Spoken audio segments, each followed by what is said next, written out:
Hello students, Amit के पाठशाला में आप सभी का स्वागत है। हमारे आज के वीडियो में हम लोग क्लास 10th की एक्सरसाइज 5.3 का question number 6 and question number 7 solve करेंगे। तो आइए हम लोग अपने आज की वीडियो स्टार्ट करते हैं। क्वेश्चन नंबर 6 है, the first and the last term of an AP are 17 and 350 respectively. मतलब एक एपी है जिसका फर्स्ट टर्म है 17 और लास्ट टर्म है 350। If the common difference is 9, how many terms are there and what is their sum? अगर उस AP का कॉमन डिफरेंस 9 है तो हमें यह बताना है कि how many terms are there, मतलब हमें नंबर ऑफ टर्म्स की वैल्यू बतानी है। और हमें यह भी बताना है कि व्हाट इज देयर सम, यानी कि हमें SN की वैल्यू भी बतानी है। तो सबसे पहले जो चीज़ हमें गिवन है हम उसकी वैल्यू लिख लेंगे। तो हमें यह पता है कि इस AP का फर्स्ट टर्म है 17, तो इसलिए A की वैल्यू हो जाएगी 17। सिमिलरली हमें यह भी पता है कि लास्ट टर्म है 350, तो AN की वैल्यू हो जाएगी 350। सिमिलरली हमसे यह भी कहा गया है कि कॉमन डिफरेंस इज 9, तो D की वैल्यू हो जाएगी 9। और जिस चीज़ की हमें वैल्यू बतानी है वो है हाउ मैनी टर्म्स, यानी कि नंबर ऑफ टर्म्स, N की वैल्यू बतानी है। और हमें व्हाट इज़ देयर सम, यानी कि SN की वैल्यू भी बतानी है। तो पहले हम लोग नंबर ऑफ टर्म्स की वैल्यू फाइंड करेंगे। तो जो फॉर्मूला यूज़ होगा वो होगा AN is equal to A plus N-1 multiply by D। अब हम अपने इस फॉर्मूला में अपनी गिवन वैल्यूज़ पुट करेंगे। तो ये हो जाएगा AN यानी कि 350 is equal to A plus यानी कि 17 plus N-1 multiply by D यानी कि मल्टीप्लाई बाय 9 से सॉल्व करेंगे। तो ये हो जाएगा 350 minus 17 is equal to N-1 multiply by 9।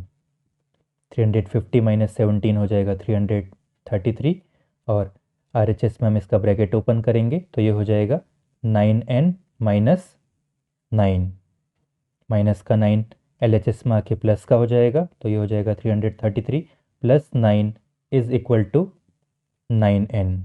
तो 9N की वैल्यू हो जाएगी 342 के इक्वल, और N की वैल्यू हो जाएगी 342 divided by 9 which is equal to 38। तो इसलिए नंबर ऑफ टर्म्स की वैल्यू हो जाएगी 38। अब हम लोग SN की वैल्यू फाइंड करेंगे। तो जो फार्मूला यूज़ होगा वो होगा SN is equal to N/2 multiply by A plus AN। अब हम इस फार्मूला में अपनी गिवन वैल्यूज़ पुट करेंगे। तो ये हो जाएगा N/2 यानी कि 38/2 multiply by A plus AN यानी कि 17 प्लस 350। तो 2 से 2 हो जाएगा 1 टाइम, और 2 से 38 हो जाएगा 19 टाइम। तो ये हो जाएगा 19 मल्टीप्लाई बाय 17 प्लस 350 यानी कि 367। तो हमारा आंसर हो जाएगा 6973। हम कह सकते हैं कि SN की वैल्यू हो जाएगी 6973। तो हम कह सकते हैं कि इस AP में टोटल 38 टर्म्स हैं और उन टर्म्स का सम 6973 है। तो ये हो जाएगा हमारे इस क्वेश्चन का आंसर। क्वेश्चन नंबर 7 है, find the sum of first 22 terms of an AP in which D is equal to 7 and 22nd term is 149। मतलब हमें AP के फर्स्ट 22 टर्म्स का सम फाइंड करना है, और हमें जो चीज़ गिवन है वो है D is equal to 7 and 22nd term is 149, यानी कि A22 इज इक्वल टू 149। हमें फाइंड करना है सम ऑफ फर्स्ट 22 टर्म्स। तो S22 की वैल्यू फाइंड करने के लिए हमें पहले ए की वैल्यू फाइंड करनी होगी, तो इसलिए पहले हम लोग ए की वैल्यू फाइंड करेंगे by using the formula a n is equal to A plus n minus one multiply by d. तो if n is equal to 22, तो हमारा ये फार्मूला हो जाएगा A22 is equal to A plus 22 minus one multiply by d. अब हम अपने इस फार्मूला में अपनी गिवन वैल्यू पुट करेंगे, तो ये हो जाएगा A22 यानी कि 149 is equal to A plus 22 minus one यानी कि 21 मल्टीप्लाई बाय डी यानी कि मल्टीप्लाई बाय 7। इसे सॉल्व करेंगे तो ये हो जाएगा 149 is equal to A plus 21 multiply by 7 यानी कि 147।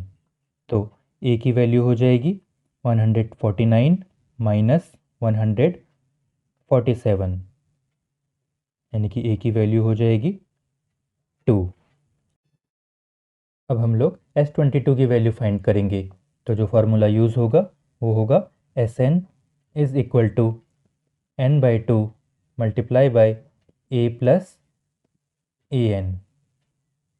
सो if n is equal to 22, तो हमारा ये फार्मूला हो जाएगा S22 is equal to 22 by 2 multiply by a plus an यानी कि 2 प्लस A22। तो S22 की वैल्यू हो जाएगी 22/2 यानी कि 11 और ब्रैकेट में हो जाएगा 2 प्लस A22 की वैल्यू है 149। तो S22 की वैल्यू हो जाएगी 11 मल्टीप्लाई बाय 2 प्लस 149 यानी कि 11 multiply by 151 which is equal to 1661। तो हम कह सकते हैं कि sum of first 22 terms of an AP की वैल्यू है 1661। तो ये हो जाएगा हमारे इस क्वेश्चन का आंसर। तो this was all about today's video. I hope कि मेरे इस वीडियो से आपको एक्सरसाइज 5.3 का question number 6 and question number 7 समझ में आया होगा। और यदि अब भी आपको कोई डाउट हो तो नीचे कमेंट बॉक्स में कमेंट कीजिएगा, मैं आपका डाउट क्लियर करने की पूरी कोशिश करूँगा। और वीडियो कैसे लगी यह भी कमेंट करके बताइएगा। और यदि वीडियो पसंद आई हो तो प्लीज़ वीडियो को लाइक कीजिएगा, चैनल को सब्सक्राइब कीजिएगा और वीडियो को ज़्यादा से ज़्यादा शेयर कीजिएगा। Thank you for watching. तो मिलते हैं अगली वीडियो में रिमेनिंग क्वेश्चंस के साथ। तब तक के लिए bye, take care and keep practising.